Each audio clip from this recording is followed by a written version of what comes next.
Captain Diana Mitchell carefully adjusted the stack of tactical documents in her trembling left hand and pushed open the heavy steel door to the briefing room. The metallic clang of the closing door made everyone inside look up from their conversations.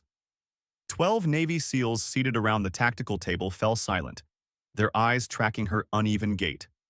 Her left leg noticeably dragging behind her right. She'd done this walk 100 times before, but it never got easier. Not the physical part, she'd learned to manage the prosthetic leg and the limited mobility in her reconstructed arm.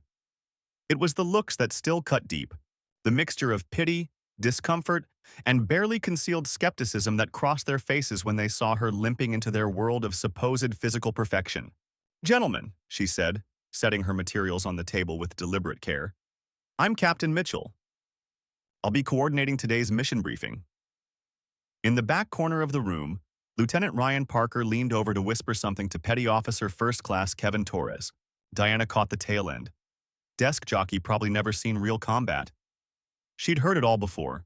Over the past 3 years since her medical retirement from active field duty, she'd become intimately familiar with the assumptions people made about wounded female officers.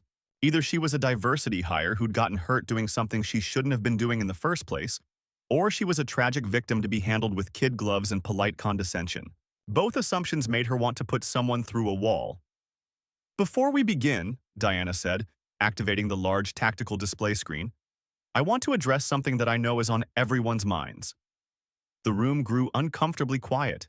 Command Sergeant Major Victor Kane, the team leader, cleared his throat. "Captain, that's not necessary." "With respect, Sergeant Major, I think it is." Diana's voice was calm, professional, but carried an undertone of steel that made several of the younger SEALs sit up straighter. "I can see the questions in your eyes. You're wondering how someone who can barely walk straight is supposed to coordinate a high-risk extraction mission." Lieutenant Parker had the grace to look embarrassed, but Torres just crossed his arms and leaned back in his chair with a smirk that said he was waiting for her to prove his point. "Fair question," Diana continued, pulling up satellite imagery of the target area on the screen. "So let me give you some context. This arm," she held up her left hand, which trembled slightly but still functioned, "got mangled in Ramadi when I pulled 3 wounded Marines out of a burning Humvee while taking sniper fire. This leg," she tapped her left thigh with a hollow sound that made it clear it wasn't flesh and bone. "I left in Mosul when our convoy got hit by a coordinated IED attack, and I spent 4 hours providing cover fire while calling in medical evacuation. For my team." The smirk faded from Torres's face. "As for my qualifications to coordinate this mission," Diana clicked to the next slide, which showed a detailed tactical analysis of the target compound. "I've planned and executed 47 successful operations in Iraq and Afghanistan, including 12 high-value target extractions similar to what you'll be attempting today. My success rate is 96%, with 0 friendly casualties under my direct command." She paused, letting that sink in. "Questions?" The room was dead silent. Sergeant Major Kane finally spoke. "Captain, I think we're ready to proceed with the briefing." "Outstanding." Diana turned back to the screen, her demeanor shifting seamlessly from confrontational to purely professional. "Your target is Dr. Elena Vasquez, a chemical weapons expert who's been captured by insurgents in the Kandahar province. Intelligence suggests she's being held in this compound approximately 40 kilometers southeast of the main base." As she walked them through the tactical situation, Diana found herself falling into the familiar rhythm of mission planning. This was her element, the careful balance of analyzing threats, coordinating resources, and finding the thread that would bring everyone home alive. The fact that she could no longer kick down doors or fast rope from helicopters didn't diminish her ability to see the battlefield like a chess game played in 3 dimensions. "The compound has 3 main structures," she continued, highlighting each building on the satellite image. "Primary intelligence suggests Dr. Vasquez is being held in the central building, 2nd floor, eastern room. However, we have secondary intelligence indicating possible movement to the northern structure within the last 48 hours. "What's the confidence level on that secondary intel?" asked Staff Sergeant Mike Rodriguez, the team's communications specialist. 60%, which is why we're planning for both contingencies." Diana pulled up the next slide showing multiple approach routes. "Primary insertion will be via helicopter at landing zone Alpha, here. Team Alpha will approach the central building while Team Bravo secures the perimeter and maintains overwatch on the northern structure. She spent the next 20 minutes walking them through every detail of the operation: timing, communication, protocols, extraction procedures, contingency plans. With each slide, she could see the team's attitude shifting. The skeptical glances were replaced by focused attention. These were professionals, and they recognized expertise when they saw it, regardless of the package it came in. "Questions on the tactical approach?" Diana asked. Torres raised his hand. "Ma'am, what's our protocol if the target has been moved to a third location entirely?" "Good question. If Dr.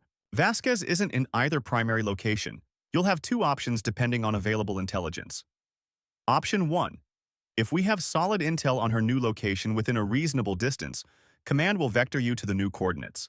Option 2. If intel is unreliable or the new location is beyond mission parameters, you extract immediately and we reassess for a follow-up operation." "No cowboy moves," added Sergeant Major Kane. "We bring everyone home." "Exactly," Diana nodded approvingly. "This isn't about heroics. It's about precision and teamwork." Lieutenant Parker spoke up. "Captain, what's our air support situation?" "You'll have 2 Apache gunships on station for the duration of the operation. Call signs Reaper 1 and Reaper 2. Close air support will be available if things go sideways, but remember, Dr. Vasquez is a high-value asset. We need her alive and unharmed." Diana clicked to the next slide, showing weather projections and moon phase data. Environmental factors. You'll have partial cloud cover and a quarter moon, which gives you decent concealment without total darkness. Temperature will be in the mid-70s, minimal wind. Overall, good conditions for a night operation. As she continued the briefing, Diana noticed that the dynamic in the room had completely changed. The initial skepticism had been replaced by the kind of focused professionalism she remembered from her own active duty days. These men were now looking at her as a tactical coordinator, not as a wounded woman trying to play in their world. It was a familiar transformation, but one that never failed to amaze her. In her experience, the military was simultaneously the most and least prejudiced environment she'd ever worked in. On one hand, there were deeply ingrained assumptions about who belonged where and what people were capable of based on gender, race, or physical condition. On the other hand, competence had a way of cutting through all that noise like a blade through fog. "Timeline," Diana continued. "Insertion at 2300 hours. Approach and surveillance from 2315 to 2345. Breach and search from 2345 to 0015. Extraction no later than 00000030. Total operation window is 90 minutes from insertion to wheels up." "Tight window," observed Torres. "Deliberately so. The longer you're on the ground, the higher the probability of compromise. This is a surgical strike, not a prolonged engagement." Sergeant Major Kane leaned forward. "Captain, what's the intelligence source on Dr. Vasquez's location?" Diana's expression grew more serious. "Combination of signals intelligence and human sources. The SIGINT data is solid. We intercepted communications confirming her presence in the area 48 hours ago. The human is more problematic." "How problematic?" asked Rodriguez.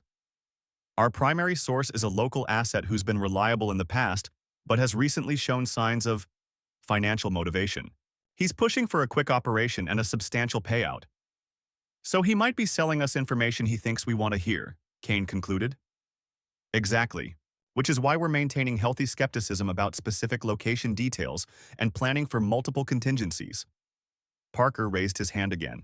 "Ma'am, if the intel is questionable, why are we moving forward with the operation?" It was a fair question, and Diana appreciated that he was thinking critically about the mission rather than just following orders blindly. "Because Dr. Vasquez has been missing for 6 days, and every hour she remains in enemy hands increases the risk that her knowledge of chemical weapons protocols could be compromised. The potential intelligence value of her capture to enemy forces outweighs the risk of acting on partially uncertain information." She clicked to the next slide, showing a photo of Dr. Vasquez, a middle-aged woman with graying hair and intelligent eyes behind wire-rimmed glasses. Dr. Elena Vasquez, age 52, originally from El Salvador but a naturalized U.S. citizen for the past 20 years. She's one of the world's leading experts on chemical weapons detection and neutralization. She was in Afghanistan as part of a joint task force investigating suspected chemical weapons facilities when her convoy was ambushed. Any indication she's been harmed? Asked Torres, his tone more respectful than it had been at the beginning of the briefing. Negative. Recent communications intercepts suggest she's being kept alive and unharmed, presumably because her captors understand her value as both a hostage and a potential source of information. Diana paused, studying the faces around the table. Gentlemen, I want to be clear about something. Dr. Vasquez isn't just a strategic asset. She's a mother of 3, a grandmother of 5, and by all accounts a genuinely good person who dedicated her career to making the world safer. When you're out there tonight, you're not just completing a mission, you're bringing someone's family member home. The room was quiet for a moment. These were hardened warriors who'd seen enough combat to be realistic about the moral complexities of their work. But Diana's reminder of the human element clearly resonated. Sergeant Major Kane broke the silence. Equipment check? Diana nodded and clicked to the next slide. Standard loadout for all team members. M4, A1 carbines with night vision scopes, sidearms, flashbang grenades, zip tie restraints, medical kits, and communications gear. Team Alpha will additionally carry breaching charges and tactical ladders. Team Bravo will have sniper rifles and additional communications equipment for coordination with air support. ROE, asked Rodriguez. Rules of engagement are defensive in nature unless Dr. Vasquez's life is in immediate danger.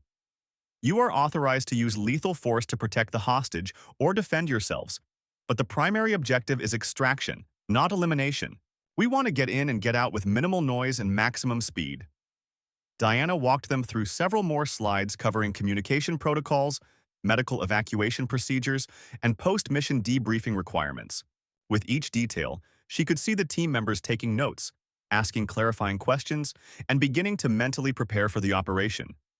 Finally, she reached the last slide. Questions, concerns, or suggestions? Torres raised his hand. Captain, I have a comment rather than a question. Go ahead. I want to apologize for my attitude earlier. I made assumptions about your capabilities based on your injuries, and that was unprofessional. Diana studied his face, looking for signs of insincerity but finding none. Apology accepted, Petty Officer Torres, but I want you to understand something. This isn't about me being sensitive or needing validation. It's about the fact that assumptions like that can get people killed. How so? Because if you assume someone can't do their job based on superficial factors, you might not listen to their advice when it matters. And in this business, not listening to good advice is a luxury none of us can afford.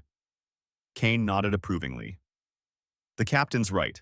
In combat, competence is the only thing that matters. Everything else is just noise. Diana gathered her materials and prepared to leave.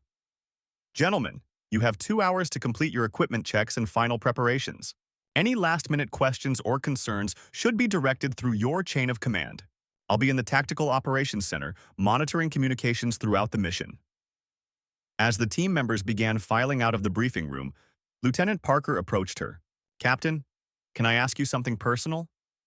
Depends on how personal. How do you deal with it? The assumptions, I mean.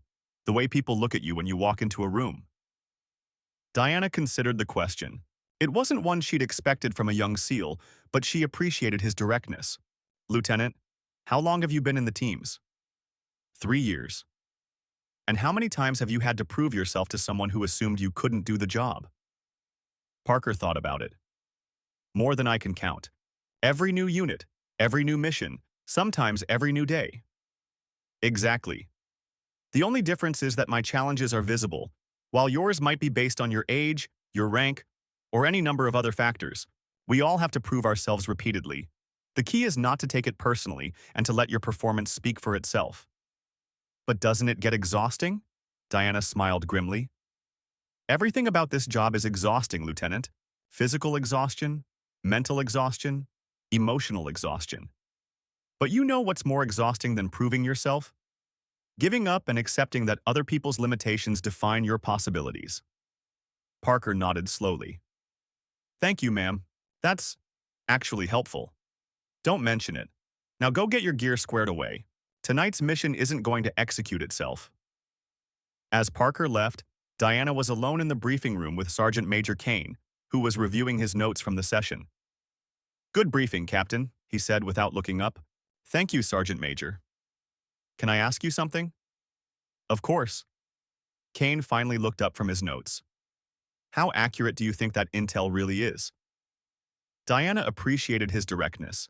Kane was a 20-year veteran who'd seen enough operations to know when something didn't quite add up. "Honestly, I give it about 70% confidence. The SIGINT data is solid, but the human source has me concerned."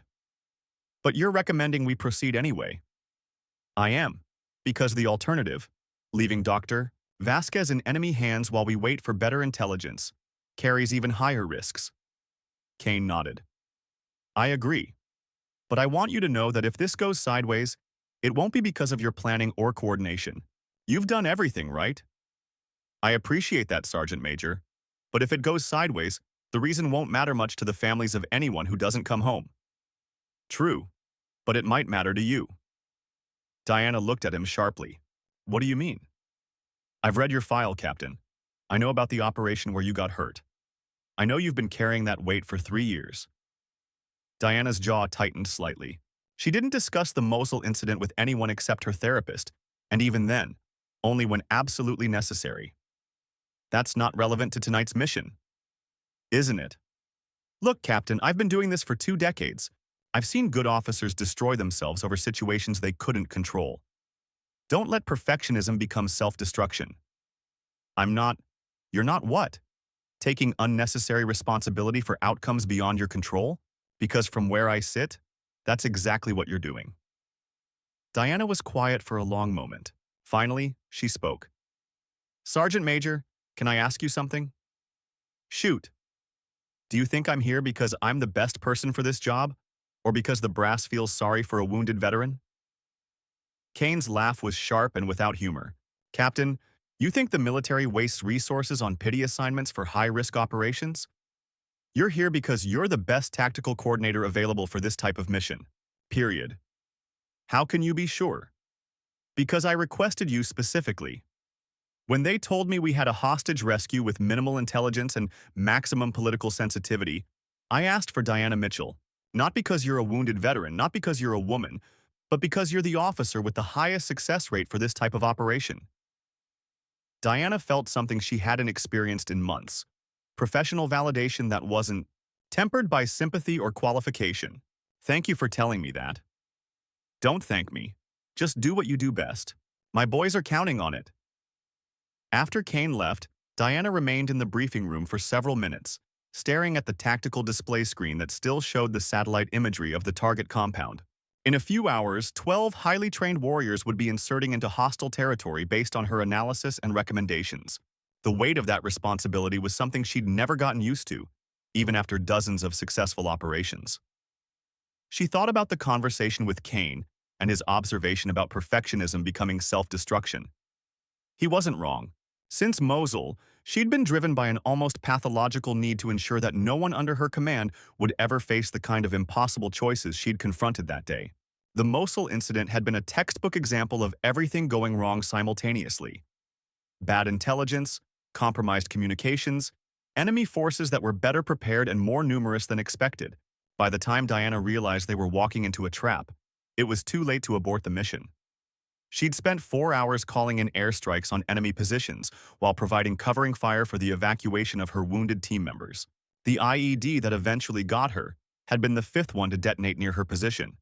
The first 4 had missed by increasingly smaller margins. What haunted her wasn't the injuries she'd sustained. It was the knowledge that better planning, better intelligence, or better decision-making might have prevented the situation entirely. The fact that everyone under her command had survived didn't diminish her sense that she'd failed them by not seeing the trap before they walked into it. Kane was right. She was carrying that weight into every subsequent operation, determined never to let inadequate preparation put her people at risk again. But the line between healthy caution and paralytic perfectionism was thin, and she sometimes wondered if she'd crossed it. Her radio crackled. "Captain Mitchell, this is TOC. Ready for your update?" Diana activated her headset. "Talk. This is Mitchell. Send it." "Ma'am, we've received updated satellite imagery from the target area. Possible vehicle movement near the compound within the last hour. Diana felt her stomach tighten. What kind of movement? Two vehicles, possibly civilian, approaching from the northeast. They stopped approximately 200 meters from the compound and haven't moved since. Any indication of occupancy? Negative visual confirmation, but thermal imaging suggests possible personnel in both vehicles. Copy. Forward the imagery to my workstation immediately. Roger, ma'am. Images incoming. Diana hurried from the briefing room to the Tactical Operations Center, where banks of computers and communication equipment provided real-time monitoring capabilities for ongoing operations. The updated satellite images were already displayed on her primary monitor. She studied the imagery carefully, looking for clues about the nature and intent of the new arrivals. The vehicles appeared to be civilian sedans, not the kind of technical vehicles typically used by insurgent forces, but their positioning was concerning. They had clear lines of sight to both the main compound and the primary insertion route for the SEAL team. Talk. Get me Sergeant Major Kane on secure channel. Roger, ma'am. Within minutes, Kane's voice came through her headset. Kane here. Sergeant Major, we have a development. Two unknown vehicles have taken position near the target compound. Possible surveillance or security elements. What's your assessment? Diana continued studying the imagery. Could be innocent, local civilians who chose an unfortunate place to stop. Could be hostile surveillance preparing for our arrival, or could be additional security that our intelligence missed. Recommendations? I'm analyzing the positioning and timing. Give me 10 minutes for a full assessment, then we'll make a decision about whether to proceed, abort, or modify the approach. Copy. Standing by. Diana spent the next several minutes examining every detail of the updated imagery, comparing it to previous surveillance photos and looking for patterns that might indicate the newcomer's intentions. The vehicle's positioning was tactically significant. They had good overwatch of the compound but were also positioned to observe anyone approaching from the planned insertion route. Her analysis was interrupted by another radio call. Captain Mitchell, this is Reaper 1. Reaper 1, this is Mitchell. Go ahead. Ma'am, we're conducting aerial reconnaissance of the target area. We have eyes on those two vehicles you're tracking. What do you see? Thermal imaging shows two personnel in each vehicle, but they're not moving around much. Could be sleeping, could be conducting surveillance. Hard to tell from our altitude. Any weapons visible? Negative on visible weapons, but that doesn't mean much given the range and vehicle configuration. Diana made her decision. Reaper 1, can you adjust your patrol pattern to get a better look at those vehicles without compromising your position? Affirmative. We can make a wider sweep and approach from the west. Give us 5 minutes. Copy. Report anything significant immediately.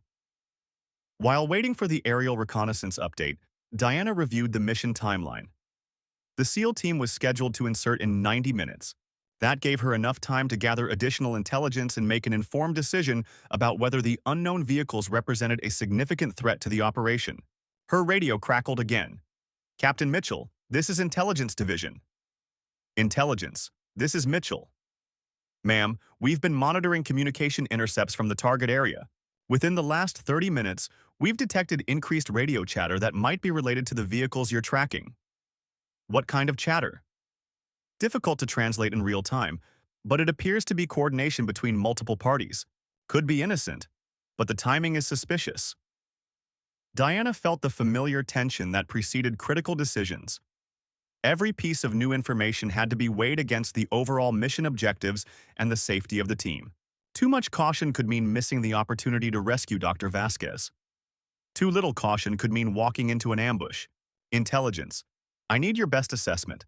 Are we looking at increased security around the compound, or are we looking at preparation for an ambush? Ma'am, based on communication patterns and vehicle positioning, I'd say 60% chance of increased security, 30% chance of ambush preparation, 10% chance of unrelated civilian activity. Copy. Continue monitoring and report any changes immediately. Diana stared at the tactical display, running through scenarios in her mind. Option 1. Proceed with the mission as planned, accepting the risk that the unknown vehicles represented additional security. Option 2. Abort the mission until better intelligence could be gathered about the new arrivals. Option 3. Modify the approach to account for the additional potential threats.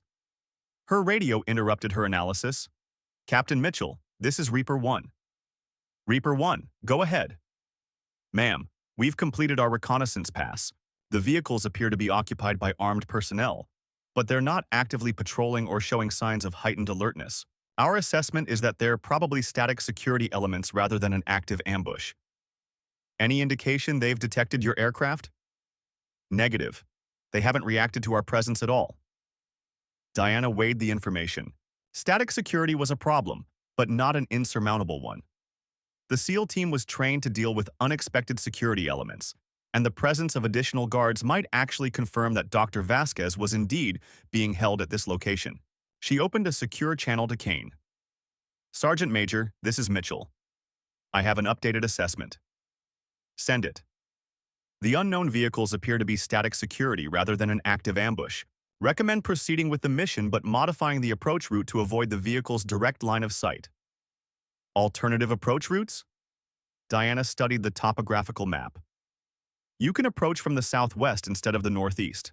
It adds about 10 minutes to the infiltration time, but keeps you out of visual range of the security vehicles. What about extraction? Same route out. The vehicles are positioned to watch the compound, not to block withdrawal routes. Kane was quiet for a moment, probably reviewing the modified approach with his team. Finally, concur with your assessment. We'll adjust the approach route and proceed with the mission. Copy. TOC will monitor the security vehicles throughout the operation and alert you to any changes in their status. Roger. See you on the other side, Captain. Diana spent the next hour coordinating final preparations for the modified mission. The change in approach route required adjustments to timing, communication protocols, and contingency planning. Each modification had to be communicated to the SEAL team, the air support elements, and the command structure. At 22:45 hours, she received confirmation that the team was airborne and en route to the target area. From this point forward, her role shifted from planning to real-time coordination and support. Reaper 1, this is TOC. SEAL team is en route. Report status of the security vehicles. TOC, this is Reaper 1. Security vehicles remain in position. No change in personnel or activity level. Copy. Continue surveillance and report any changes. Diana settled into her chair at the Tactical Operations Center, surrounded by communication equipment and data displays that would allow her to monitor every aspect of the operation. Multiple screens showed satellite imagery, aircraft positions, communication logs, and tactical overlays that painted a comprehensive picture of the battlefield. At 22:55 hours, TOC, this is Viper 1. Kane's voice came through clearly on the secure channel. Viper 1, this is TOC. We have you on scope approaching LZ Alpha. Copy, TOC, beginning final approach. Request confirmation on security vehicle status. Diana checked with the aerial surveillance team. Reaper 1, status report. TOC, security vehicles remain static. No change in thermal signatures or positioning. Viper 1, security vehicles remain static with no change in status. You are clear for insertion. Copy, TOC, going dark for insertion. Next check-in at 23:15. The radio went quiet as the SEAL team switched to short-range tactical communications for their approach to the compound. Diana monitored the various data feeds, tracking the team's progress through GPS coordinates and thermal imaging from the Apache helicopters maintaining overwatch. At 23:15, right on schedule. TOC, this is Viper 1, successfully inserted and moving to phase line Alpha. Copy, Viper 1. All support elements are in position. TOC, we have visual on the compound. Confirm 3 structures as briefed. No external security visible. Copy. Intelligence reports the static security vehicles have not moved. Continue to phase line Bravo. Diana watched the tactical display as the team approached the compound. Everything was proceeding according to plan, but she remained alert for any indication that the situation was deteriorating. At 23:25, TOC, this is Viper 1. We're in position for reconnaissance of the target buildings. Request confirmation of priority search sequence. Viper 1, priority sequence is central building first floor, central building second floor, then northern building if target is not located. Copy. Beginning approach to central building. Diana held her breath as the team moved into the most dangerous phase of the operation. Once they entered the compound, their options for withdrawal would be limited, and any unexpected resistance could turn into a protracted firefight. At 23:35, "Talk, this is Viper 1. We have a problem." Diana's stomach dropped. "Viper 1, report your status." "Central building is empty. No signs of recent occupation. Target is not here." "Copy, Viper 1. Proceed to secondary search location." "Moving to northern building now." Diana quickly reviewed the intelligence reports, looking for any clues about where Dr. Vasquez might be if she wasn't in the expected location. The human source had been specific about the central building, but human sources were often wrong about details while being right about general locations. At 23:40, "Talk, this is Viper 1. Northern building also empty. No signs of the target." "Viper 1, what about the third building?" "Checking now." "Talk, third building has recent signs of occupation but no personnel present. Looks like they cleared out recently." Diana felt the familiar weight of an operation that wasn't going according to plan. "Viper 1, any indication of where they might have moved the target?" "Negative, TOC. Place looks like it was abandoned in a hurry, but there's no obvious intelligence indicating direction of movement." "Copy. Stand by for assessment." Diana quickly conferred with the intelligence team. "Intelligence, this is TOC. The target location is empty but shows signs of recent occupation. Any updated information on possible relocation?" "TOC, this is intelligence. We're reviewing all recent intercepts now. Give us 2 minutes." While waiting for an intelligence update, Diana considered the team's options. They could conduct a wider search of the area, but that would extend the operation well beyond the planned timeline and increase the risk of compromise. They could attempt to gather intelligence materials from the abandoned compound, but that also carried risks. "TOC, this is intelligence. We've found something." "Send it." Recent communication intercepts suggest possible movement of a high-value prisoner to a location approximately 5 kilometers north of your current position. Grid reference 4127-5863. Diana quickly plotted the new coordinates on her tactical display. The location was within range for the SEAL team, but it would require extending the operation and moving into an area they hadn't specifically planned for. "Viper 1, this is TOC. We have possible new coordinates for the target location." "Send them." Diana transmitted the grid reference and waited while Kane reviewed the new information with his team. "TOC, this is Viper 1. New location is feasible but will extend the operation by approximately 45 minutes. Request authorization to proceed." Diana faced the kind of decision that defined military careers. Extend the operation into unknown territory based on questionable intelligence, or abort the mission and accept that Dr. Vasquez might be lost forever. She opened a channel to the mission commander. "Command, this is TOC. Requesting authorization for mission extension to pursue high-probability target location." "TOC, this is Command. What's your assessment of success probability?" 60% chance target is at new location, 30% chance she's been moved again, 10% chance this is bad intelligence. Risk assessment for extended operation? Higher risk due to unplanned area and extended timeline, but within acceptable parameters given target value. Authorization granted. Proceed with extended operation. Diana switched back to the team channel. "Viper 1, you are authorized to proceed to new coordinates. Adjust extraction timeline to 0130 hours. Copy, TOC. Moving to new location now." As the team began moving toward the second location, Diana coordinated with air support to adjust their patrol patterns and ensure continued overwatch of both the SEAL team and the original security vehicles. At 0015, "Talk, this is Viper 1. Approaching new target location.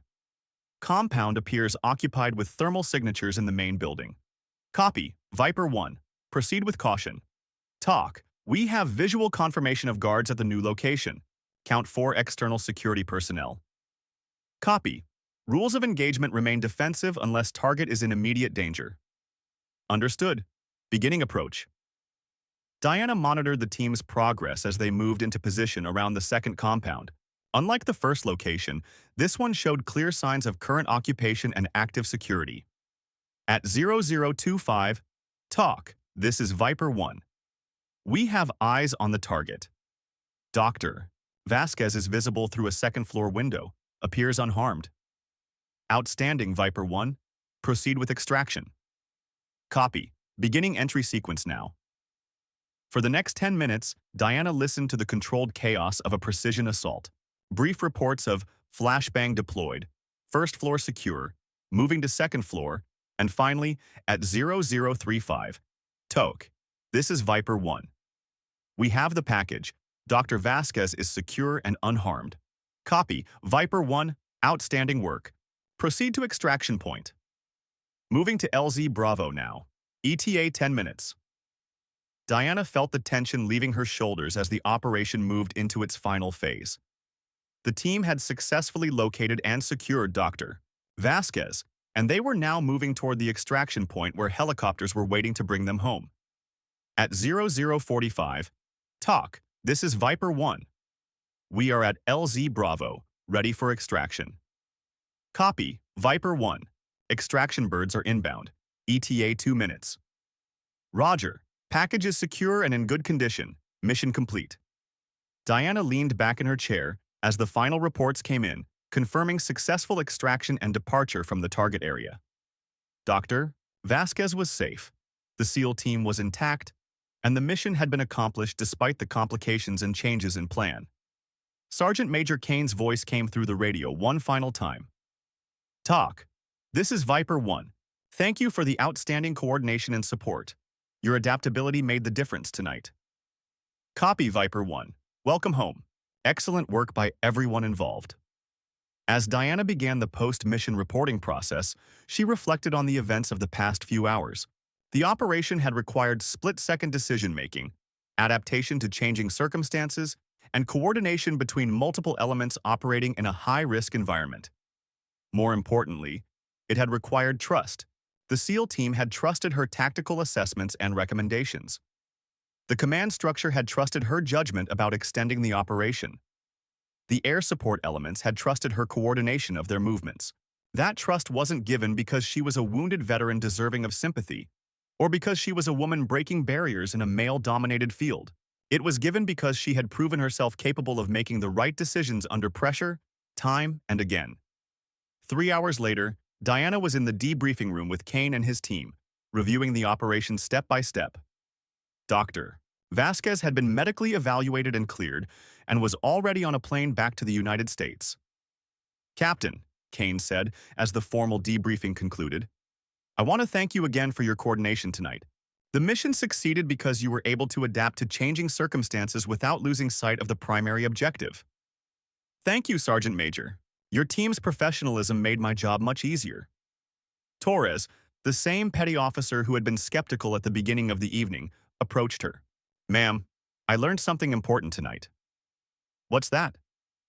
That the best coordinators aren't the ones who make perfect plans. They're the ones who can make good decisions when the plans fall apart. Diana smiled. That's a lesson that took me years to learn, Petty Officer Torres. You're ahead of the curve. As the team members filed out of the debriefing room, Diana remained behind to complete her final reports. The successful rescue of Dr.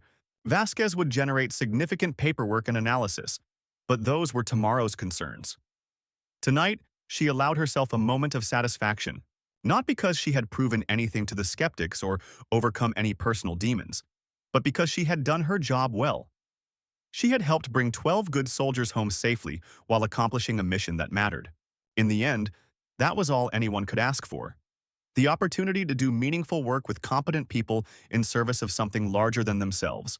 The fact that she did it with a prosthetic leg and a reconstructed arm was irrelevant to everyone except those who didn't understand what really mattered. As Diana gathered her materials and prepared to leave, she thought about Lieutenant Parker's question earlier in the evening.